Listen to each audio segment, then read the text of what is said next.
Hello and welcome back my dear friends, my dear students and my dear viewers. आज एक ऐसे chapter पर discussion होने वाला है जहां एक छोटा सा बच्चा जब वो पहली बार स्विमिंग करने गया, जब वो पहली बार तैरने गया, उसके साथ मिस हैपनिंग हुई, उसके साथ एक दुर्घटना हुई और उसको पानी से डर लग गया। पानी से डर तो लगा, लेकिन उस बच्चे ने अपने इस डर को दूर करने की पूरी कोशिश की और फाइनली उसने अपने इस डर को दूर किया। तो जी हाँ, आज हम पढ़ने वाले हैं क्लास 12th फ्लेमिंगो बुक का ये चैप्टर द डीप वाटर, जिसे लिखा है विलियम डगलस ने। तो जैसा हमारा रूल है, हमारे टीचिंग का जो रूल है कि पहले हम राइटर के बारे में जानेंगे, फिर इस चैप्टर के कैरेक्टर्स को जानेंगे और फिर इसके बारे में हम पॉइंट वाइज समरी लेकर के चलेंगे। तो वीडियो पूरा देखिएगा, लास्ट तक देखिएगा। बहुत छोटा वीडियो है, लेकिन इस चैप्टर में, द डीप वाटर चैप्टर में, हम पूरा का पूरा स्टोरी कवर करने वाले हैं। और इस चैप्टर से आपको लर्निंग क्या मिलेगी, इस चैप्टर से आपको मोरल मैसेज क्या मिलेगा, वो भी आपको बहुत जल्दी पता चलेगा। तो आइए अपने ऑथर के बारे में जानते हैं, William Douglas.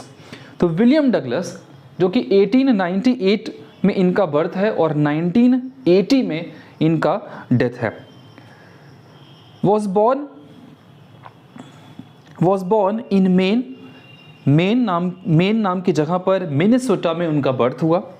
After graduating with bachelor of arts in English and economics, he spent 2 years teaching high school in Yakima. Yes, यकीमा ही वो जगह है जहाँ पर हमारे राइटर ने स्वयं खुद से स्विमिंग करने की कोशिश की, स्विमिंग करने की तैयारी शुरू की। उनकी journey of water, journey of swimming यहीं से स्टार्ट होती है। However, he got tired of this and decided to pursue a legal career.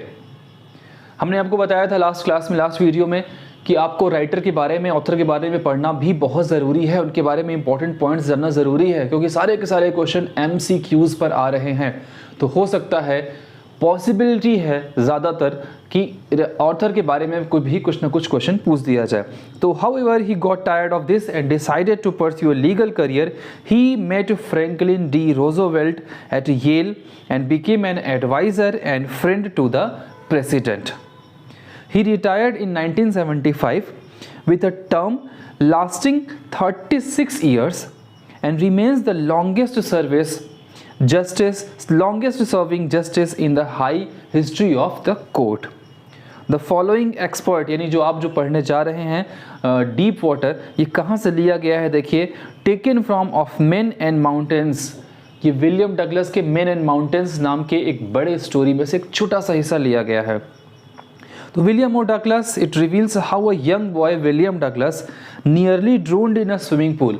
तो जैसा हमने बताया आपको कि एक छोटा बच्चा था वो, जब वो पहली बार उनके फादर उनको नदी पे नहाने के लिए ले गए, नदी में स्विमिंग कराने के लिए ले गए, तो उनके साथ कुछ मिस हैपनिंग हुई वहाँ पर।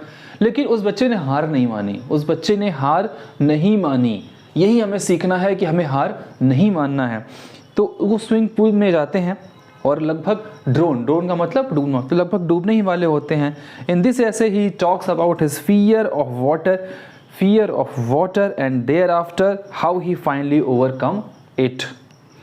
Notice how the autobiographical part of the selection is used to support his discussion of fear. तो पानी से जो डर लगता है हमें, उसे हाइड्रोफोबिया कहा जाता है। ये याद रखिएगा, कहीं नोट कर लीजिए। एवर्जन ऑफ वाटर या fear of water is known as hydrophobia. तो आइए देखते हैं ये स्टोरी कहाँ से शुरू होती है और कहाँ ख़त्म होती है। आखिर क्या ये छोटा बच्चा जिसे पानी से इतना डर लग रहा है, जो स्विमिंग पूल में जाने से पहले 10 बार सोच रहा है, वो बच्चा जो लगभग मरने वाला है, जो लगभग डूबने वाला है, क्या ये बच्चा अपने उस डर को दूर करके निकालेगा अपने आप से या नहीं निकालेगा? तो चलिए देखते हैं स्टोरी क्या कहती है। तो स्टोरी की जो स्टार्टिंग लाइन है, जो आप अपने बुक से देख लीजिएगा कि कहाँ से कहाँ स्टोरी ये चल रही है। तो सबसे पहले क्या होता है कि हम 10 ईयर्स के पहले चलते हैं, जब छोटा सा बच्चा, यानी हमारे जो ऑथर हैं वो जब 10 ईयर्स के थे। तो author was around 10 years old. He tried swimming in YMCA pool, जो कि यकीमा रिवर के पास बना हुआ था। वहाँ पर उसने अपनी स्विमिंग स्टार्ट करने की कोशिश की। The author tells about his old memory of learning swimming with his father. तो 10 ईयर से पहले भी जब वो छोटे थे और छोटे थे और जब वो अपने फादर के साथ किसी बीच पर स्विमिंग करने के लिए गए तो वहाँ इनके साथ एक ट्रेजेडी हुई, वहाँ इनके साथ एक दुर्घटना घटी। उस मिस हैपनिंग ने हमारे ऑथर के माइंड को पूरी तरह से चेंज कर दिया।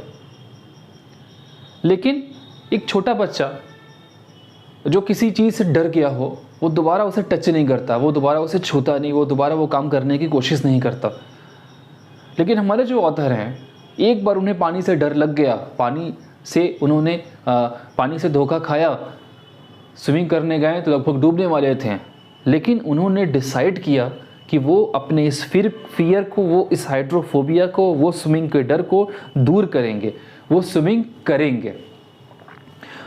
He was frightened about his lost breath, तो लगभग उनका जो ब्रेथ है वो ख़त्म हो रहा था, मरने के कगार पे थे वो।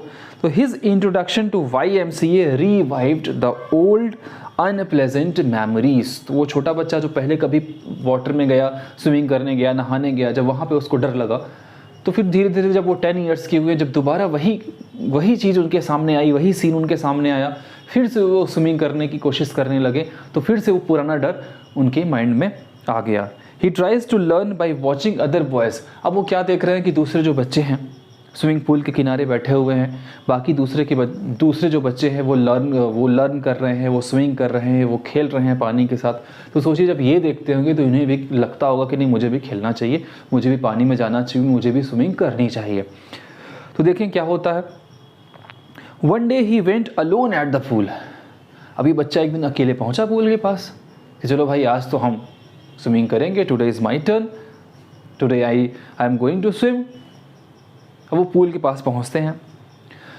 अब पूल के पास पहुंचे तो हैं, पानी में पैर लटका कर बैठे हैं, एंड ही वॉज थिंकिंग कि अब वो कैसे स्विमिंग करें, डर तो लग रहा है उन्हें।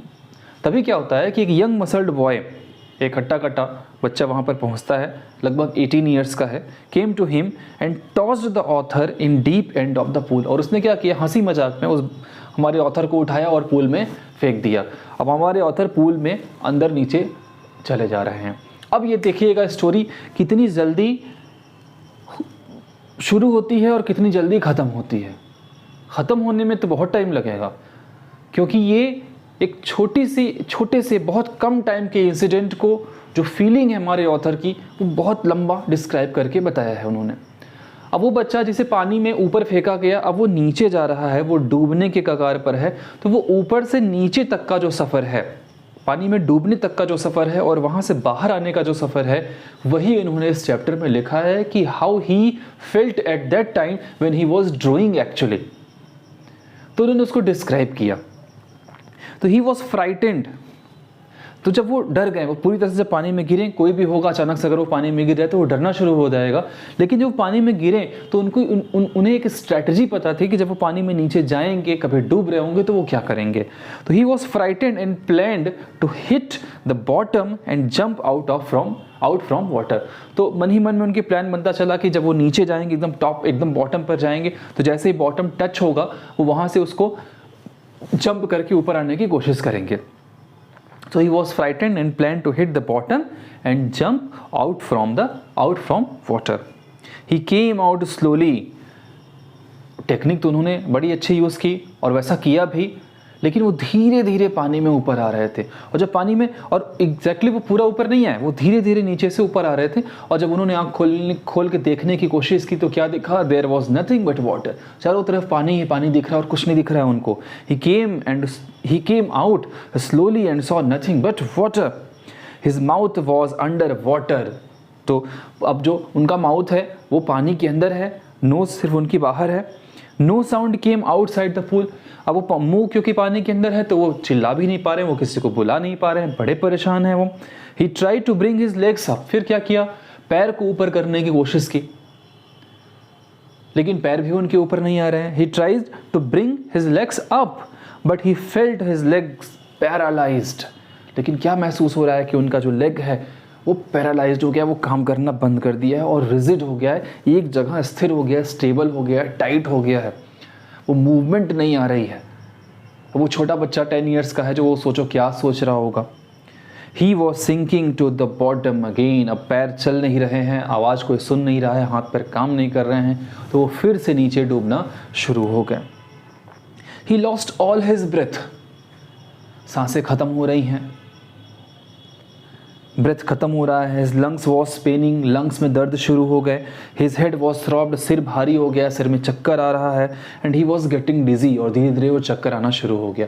वो पानी के अंदर जा रहे हैं, हाथ पैर काम करना बंद कर दिया है, दिमाग काम करना बंद कर दिया है, सोच खत्म हो गई है, चक्कर आ रहे हैं। और ऐसे में एक छोटा बच्चा क्या करेगा? Almost he is dead, almost he is dead. But he remembered the strategy. लेकिन अचानक से जब उनका दिमाग काम किया तो उनको एक स्ट्रैटेजी याद आ गई। देखिए, अगर फाउंडेशन हमारा अच्छा है, अगर हम अपना फाउंडेशन स्ट्रॉन्ग कर लें, अपनी बेसिक चीज़ें क्लियर कर लें, अपने आप को मजबूत कर लें, तो अगर कभी इस तरह की परेशानी हुई तो हम उससे लड़ने के लिए तैयार रहेंगे। तो जिसका फाउंडेशन अच्छा है उसकी सक्सेस रेट ज़्यादा अच्छी है, वो कभी भी किसी भी सिचुएशन में अपने आप को स्टैंड कर सकता है। But he remembered his strategy. क्या स्ट्रैटेजी याद की? That I would spring from the bottom of the pool. Bottom of the pool, जब वो नीचे जाएंगे तो स्प्रिंग करेंगे, वहां से उछलेंगे, and come like a cork to the surface. और कॉर्क की तरह, बॉटल में जो वुड का कैप लगा होता है उसकी तरह वो बाहर आ जाएंगे। I would lie flat on water. और फिर क्या सोच रहे हैं कि वाटर पे लाई फ्लैट लेट जाएंगे। Strike out with my arms. हाथ से आगे पीछे वो स्ट्राइक करेंगे, मारने की कोशिश करेंगे, अपने लेग्स को थ्रैश करेंगे। And then I would get to the edge of the pool and be safe. उसके बाद वो पूल से बाहर आ जाएंगे और वो सेफ हो जाएंगे। और ऐसा किया भी उन्होंने। हाथ पैर मारने की कोशिश कर रहे हैं, बाहर निकलने की कोशिश कर रहे हैं, लेकिन हाथ पैर काम नहीं कर रहे हैं, उनके लेग्स पैरालाइज्ड हो गया है, लंग्स काम नहीं कर रहे हैं, बाहर कोई आवाज़ सुन नहीं रहा है। ऐसे में एक पर्सन क्या करेगा? ऐसे में वो पर्सन जिसकी सारी चीज़ें ख़त्म हो गई हैं, जिसके पास अब कुछ नहीं है करने को, और वो एक ऐसी जगह जाकर के फंसा है जहाँ से वो अकेले बाहर नहीं निकल सकता है, तो वो क्या करेगा? हमारी आपकी लाइफ भी ऐसे ही है, जब हम बहुत ज़्यादा पजल्ड हो चुके हैं, जब हमारे पास नहीं है कि अब हम क्या कर सकते हैं, कैसे इस प्रॉब्लम से बाहर निकलें, तो अपने दिमाग को शांत करिए और सोचिए, स्ट्रैटेजी सोचिए, वो टेक्निक सोचिए और उससे बाहर निकलिए। लेकिन सबसे पहला काम, अपने मन को शांत रखिए, अपने दिमाग को शांत रखिए और सॉल्यूशन खोजने की कोशिश करिए, क्योंकि अगर कोई प्रॉब्लम है तो उसका सॉल्यूशन भी है। बस हमें क्या करना है? उसको खोजना है, खोजना है, खोजना है। Think, rethink and rethink again, तो उस प्रॉब्लम का सॉल्यूशन आपको मिल जाएगा। He went to the bottom. लेकिन जब वो फिर दूसरी बार जब वो ऊपर आए तो फिर वो पानी के अंदर चले गए। And he had terror seized him. Seize की स्पेलिंग देख लीजिए, SEIZE, सीज्ड हिम। तो उस टेरर ने, उस डर ने उनको फिर से कैप्चर कर लिया, फिर से पकड़ लिया। सीज मीन्स होता है पकड़ना, फिर से पकड़ लिया। He was paralysed under water. Water के अंदर पैरालाइज्ड हो गए हैं, मतलब अब कुछ नहीं होने वाला है, अब कोई टेक्निक काम नहीं करेगी, क्योंकि शरीर पानी के अंदर अगर पैरालाइज हो गया, हाथ पैर काम करने बंद कर दिए, तो you can do nothing. Only his heart and pounding in his head said that I am alive. यानी हार्ट बीट चल रही है और सिर में जो परेशानी चल रही है, जो थ्रॉब चल रहा है, सिर्फ वही है जो इन्हें हिंट कर रहा है बार बार कि वो जिंदा हैं, कि मैं जिंदा हूँ। इसके अलावा बाकी पूरा का पूरा शरीर काम करना बंद कर दिया है। You can also think that he was in coma जैसी सिचुएशन आ गई। सिर्फ दिमाग के अंदर की चीज़ें चल रही हैं, हार्ट बीट चल रहा है और पूरा शरीर शांत हो गया है, कुछ काम नहीं कर रहा है। He tried to jump but it made no difference. ऊपर आने की कोशिश की लेकिन कोई फर्क नहीं पड़ा उससे। क्यों नहीं फर्क पड़ा? क्योंकि हाथ पैर काम करने बंद कर दिए हैं, लेग्स पैरालाइज्ड हो गया है, तो वो ऊपर आखिर आएंगे कैसे? He was still surrounded by water. बहुत कोशिश की, हाथ पैर मारा, मूवमेंट किया, लेकिन कुछ फर्क नहीं पड़ रहा है, अभी भी वो पानी के अंदर ही हैं। And this time all efforts and fear seized. अब सीज की स्पेलिंग देखिए, एक सीज आपने ऊपर देखा SEIZE, अब एक सीज आप नीचे देख रहे हैं CEASE। तो ऊपर वाला जो सीज है अच्छा, ऐसे वर्ड्स जिनका प्रोनाउंसिएशन सेम है लेकिन मीनिंग डिफरेंट है या उनकी स्पेलिंग डिफरेंट है, ऐसे वर्ड्स को हम होमोफोन्स कहते हैं, एक जैसी आवाज़ वाला। तो ऊपर वाला जो सीज है उसका मतलब है कैप्चर करना, पकड़ना, और जो नीचे जो आप सीज देख रहे हैं इसका मतलब है बंद करना, क्लोज करना। बोलते हैं कंपनी सीज हो गई, गाड़ी सीज हो गई। तो this time all efforts and fear seized, सारा डर, सारे एफर्ट सब के सब बंद हैं, सब मतलब अब ना उन्हें डर लग रहा है, अब ना वो कोई कोशिश कर पा रहे हैं। That means he is going to die. कुछ नहीं हो रहा है, बॉडी कोई मूवमेंट नहीं कर रही है। He was moving towards peaceful death. अब पूरी तरह से सब कुछ शांत हो गया है and he is going to die. Slowly slowly he was drowning into the water. बार धीरे धीरे करके वो पानी की ओर अंदर जाते जा रहे हैं, डूबते जा रहे हैं। The writer was in peace, एकदम शांत थे, सब कुछ शांत हो गया। And when he came to consciousness, लेकिन अगर वो मर गए होते तो ये चैप्टर कौन लिखता। तो उनकी डेथ नहीं हुई है, ऐसा ना सोचो आप लोग, उनकी डेथ नहीं हुई है, बस वो पूरी तरह से शांत हो गए। लेकिन जब उन्हें होश आया, अब बीच में मैं आपको कुछ चीज़ें बता दूं, ये सारी की सारी जो चीज़ें हैं ये अपने आप को डर से दूर करने के लिए उन्होंने की, कि जो फियर ऑफ वाटर है वो धीरे धीरे दूर चला जाए उनसे। इसीलिए वो स्विमिंग पूल में बैठे थे, लेकिन वो डेलिबरेटली वो पानी में नहीं गए तैरने के लिए, उन्हें फेंक दिया गया। लेकिन जब उन्हें फेंका गया तो he tried a lot to come out of the water, लेकिन ऐसा नहीं हुआ। तो टेरर ने उन्हें पकड़ लिया, वो पूरी तरह से शांत हो गए, उनकी बॉडी नीचे जा रही है। लेकिन जब वो कॉन्शियसनेस में आए, जब वो जागे, जब उन्हें होश आया, तो क्या देखा उन्होंने? He found himself lying on the side of the pool with the other boys near by. मतलब किसी ने आकर उन्हें बचा लिया और पूल से बाहर निकाला। तो जब उन्हें होश आया, जब उन्होंने आंखें खोली, तो क्या देखा? आसपास कुछ सारे बच्चे घेर के उन्हें खड़े हैं। The terror that he had experienced in the pool never left him. अब जब वो वहाँ से सोचो घर आए होंगे, तो उन्हें वो जो टेरर, जो घटना, जो डर उन्होंने पानी के अंदर महसूस किया, the wearer only knows where the shoe pinches. ये एक प्रोवर्ब है, इसका मतलब क्या होता है? The wearer only knows where the shoe pinches, जिस पर बीतती है वही जानता है। इसका मतलब जो पानी में डूबा है इस तरीके से, वही इनका दर्द महसूस कर सकता है। भाई मैं भी एक बार पानी में डूबते डूबते बचा हूँ, तो मुझे भी इनकी तकलीफ़ समझ में आ रही है कि नहीं, हाँ, कितनी प्रॉब्लम होती है उस टाइम पे जब आप पानी के अंदर हो रहे, धीरे धीरे नीचे जा रहे होते हैं और आपको ये फील होता है कि आप मरने वाले हैं। तो अब ये जो टेरर है वो उन्हें कभी छोड़ा नहीं, never left him. It spoiled many of his expectation of canoeing, swimming and fishing. और इसी वजह से कई सारे उनके जो ट्रिप्स थे, स्विमिंग के ट्रिप वो नहीं करते थे, कैनोइंग यानी वो रिवर राफ्टिंग नहीं करते थे, नदी में बोट चलाने नहीं जाते थे, फिशिंग करने नहीं जाते थे। मतलब पानी को देखते ही उन्हें डरा जाता था, हाइड्रोफोबिया हो जाता था उन्हें। And whenever he was in water the terror returned। जब भी पानी में कभी होते, जब भी पानी में वो जाते हैं कभी घूमने फिरने के लिए, तो टेरर रिटर्न, वो जो डर था पानी वाला, वो वापस उनके पास आ जाता। Henceforward the writer tried to terrorise terror itself. लेकिन फिर क्या किया राइटर ने? ये डिसाइड कर लिया, ये ठान लिया कि अब इस टेरर को खुद टेरराइज करना है, यानी अब इस टेरर को अपने पास से हटाना है। हमें यही करना है कि जो चीज़ें हमें ज़्यादा परेशान कर रही हैं, हम कुछ ऐसा करें कि हम उसको परेशान करें, यानी अपने आप को उस डर से लड़ने की कोशिश करें, उस डर से लड़ें और उस डर को अपने अंदर से निकाल करके बाहर फेंक दें। ये हमारी स्ट्रैटेजी होनी चाहिए, ये हमारा टेक्निक होनी चाहिए, तभी हम उस डर को अपने अंदर से बाहर निकाल सकते हैं। अब ऐसा नहीं कि आप किसी चीज़ से डर गए तो उससे भागना शुरू कर दीजिए, उससे बचना शुरू कर दीजिए। नहीं, ऐसा नहीं करना है आपको उस डर से बाहर निकलना है, उस डर को ख़त्म करना है। और उसके लिए क्या करना पड़ेगा? उसके लिए उस डर से लड़ने के लिए सारी टेक्निक आपको इकट्ठी करनी पड़ेगी, आपको वो तरीके खोजने पड़ेंगे जिससे आप उस डर को ख़त्म कर सकते हैं, हटा सकते हैं। अब जैसे सपोज़ करो कि किसी को मैथमेटिक्स से डर लगता है या मैथमेटिक्स उससे बड़ा परेशान करती है, तो या तो आप मैथमेटिक्स छोड़ दो, एक तरीका, मतलब एस्केपिज्म, या तो आप उससे भाग जाइए या तो आप उसका डटकर सामना करिए, आप प्रैक्टिस करिए। क्यों नहीं आएगा? जब तक एक क्वेश्चन सॉल्व ना हो जाए दूसरा क्वेश्चन आगे मत बढ़िए। सारी टेक्निक अपनाइए कि आखिर आप उस क्वेश्चन को सॉल्व कैसे कर सकते हैं। बड़े बड़े लोगों, सब लोगों ने यही किया। आप किसी भी बड़े लोग का नाम देख लीजिए। मैं आपको एक एग्जाम्पल बताता हूँ, डॉक्टर APJ अब्दुल कलाम साहब का। तो उनकी इंगेजमेंट फिक्स हो गई। अब वो किसी मिसाइल पे काम कर रहे थे।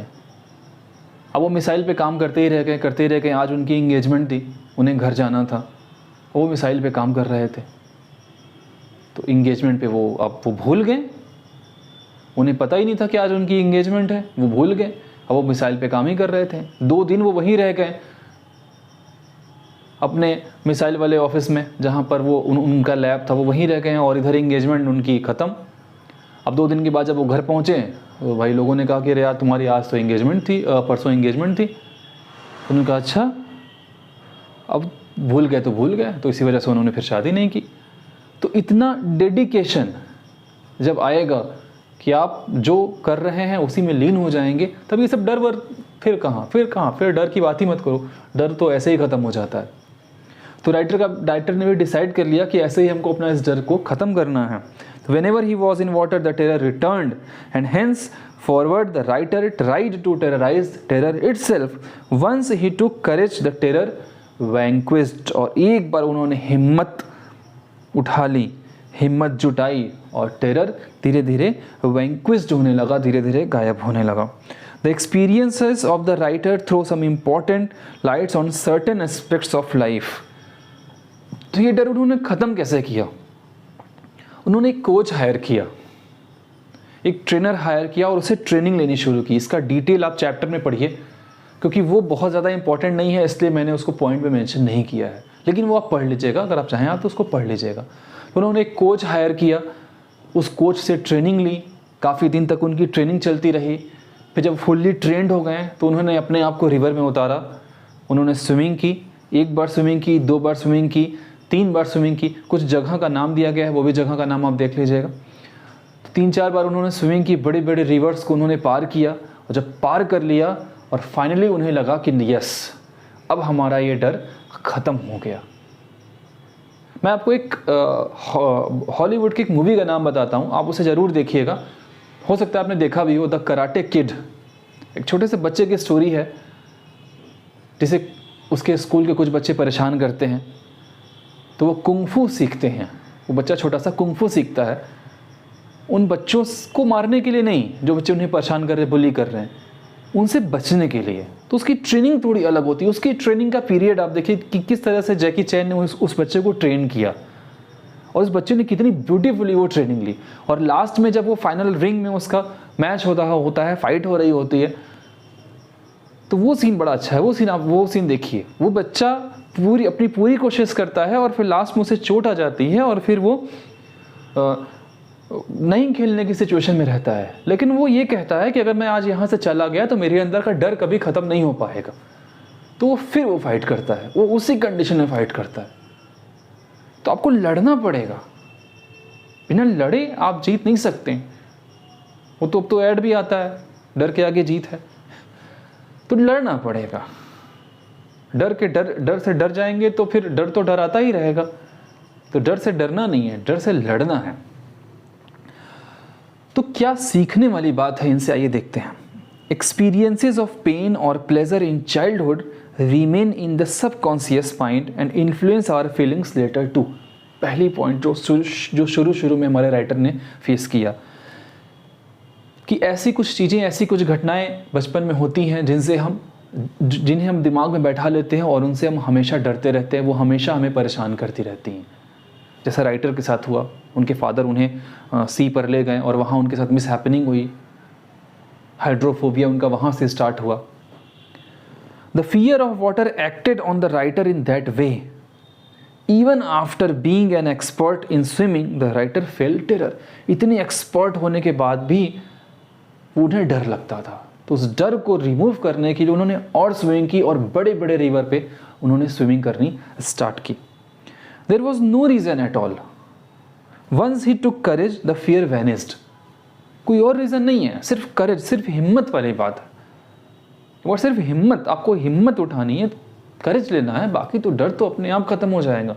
अभी आप वाइवा देने जाएंगे या दे रहे होंगे, तो वाइवा देने से पहले कितना डर लगता है, लेकिन हम करेज करते हैं और जाते हैं एग्जामिनेशन हॉल में, एग्जामिनेशन सेंटर में, वाइवा वाले सेंटर में, और धीरे धीरे करके जैसे ही एग्जामिनर्स क्वेश्चन पूछना शुरू करते हैं हमारा डर खत्म होना शुरू हो जाता है। तो करेज तो लेना ही पड़ेगा। अब 12th में आ गए, इससे बड़ा करेज क्या होगा। That shows most of our fears and baseless. ये बड़ा बेसलेस है, जितने फियर्स हैं ये सब बेसलेस हैं। ज़्यादातर जो फियर्स हैं वो बेसलेस हैं, कोई मतलब नहीं है इनका। क्यों? क्योंकि हमारे अंदर करेज नहीं है, इसलिए फियर हावी है। जब करेज आ जाएगा तो फियर निकल जाएगा, करेज हटेगा तो फियर आ जाएगा। Fear creates dangers where there is none. जहाँ खाली होता है डर वहीं आता है। खाली दिमाग शैतान का घर। An empty mind is a workshop, is a devils workshop. तो खाली मत रखनी चाहिए, ताकत भरे रहिए, साहस भरे रहिए, तो जो डर है वो नहीं आने वाला है। और इस तरीके से जो राइटर का लास्ट एक्सपीरियंस है वो क्या हुआ, the writer experiences further confirm the proverbial truth. क्या मुहावरा दिया राइटर ने, there is a where there is a will there is a way. तो जहाँ चाह है वहीं रहा है। मतलब आपने अगर डिसाइड कर लिया, आपने सोच लिया कि आपको इस प्रॉब्लम को सॉल्व करना है, रिमूव करना है, हटाना है, जड़ से उठाकर फेंक देना है, तो वो प्रॉब्लम सॉल्व हो जाएगी। क्योंकि आप उसके लिए एक्शन लेंगे, अपनी प्रायोरिटी सेट करेंगे और फिर उसके अकॉर्डिंग एक्शन लेंगे। तो राइटर ने भी यही किया।